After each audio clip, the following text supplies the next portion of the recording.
เบิ่งไก่ต่อเนาะมื้อนี้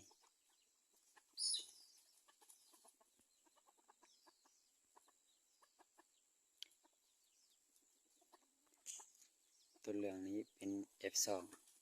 ส่วนตัวนี้เป็น F1 ตัวนี้เนาะเป็น F1 ตัวนี้เป็นแม่ต่อเนาะเอาไก่น้ำสองมาเป็นพ่อพันธุ์ตัวนี้ก็เป็นลูกไก่ผสมนะตัวนี้หางยาวสุดๆเลยตัวนี้ไก่อ่อนเนาะ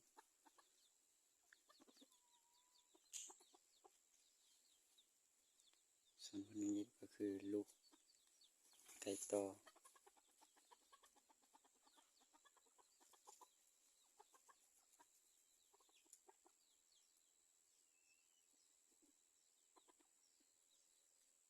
แม่ F1 F2 แล้วก็แม่ไก่ต่อ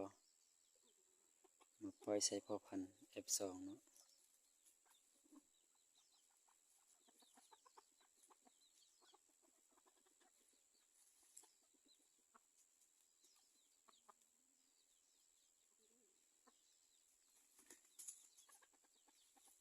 หางยาวสุดๆเลยพ่อพันธุ์ตัวนี้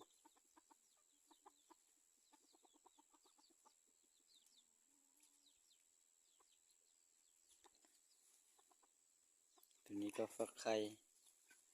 แม่ต่อตัวนี้ก็ฟักไข่ยังน้ำสองนี่เนาะ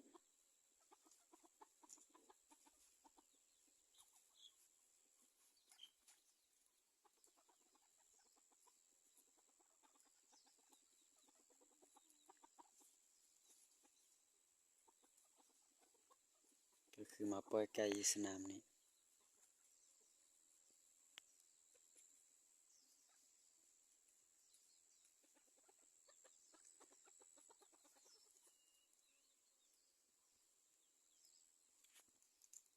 ยังไม่ดำตัวนึงประมาณนะ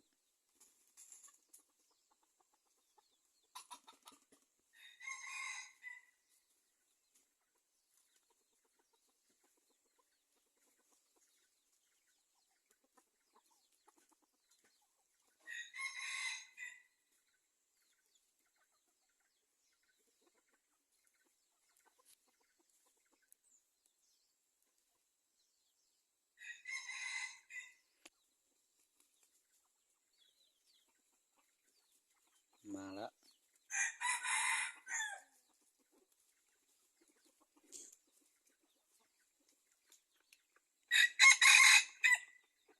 ตัวนี้ก็คือพาแม่ดำมาเนาะ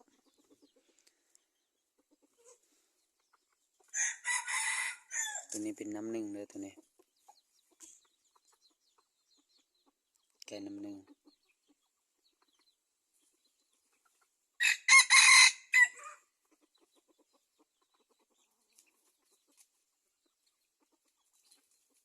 งามสุดๆตัวนี้เป็นไก่3 ปีแล้วเนาะตัวนี้ไก่3 ปีก็ยังต่อเขาดีสุดเลยตัวนี้เดี๋ยวก็คือยาวสุดๆเลย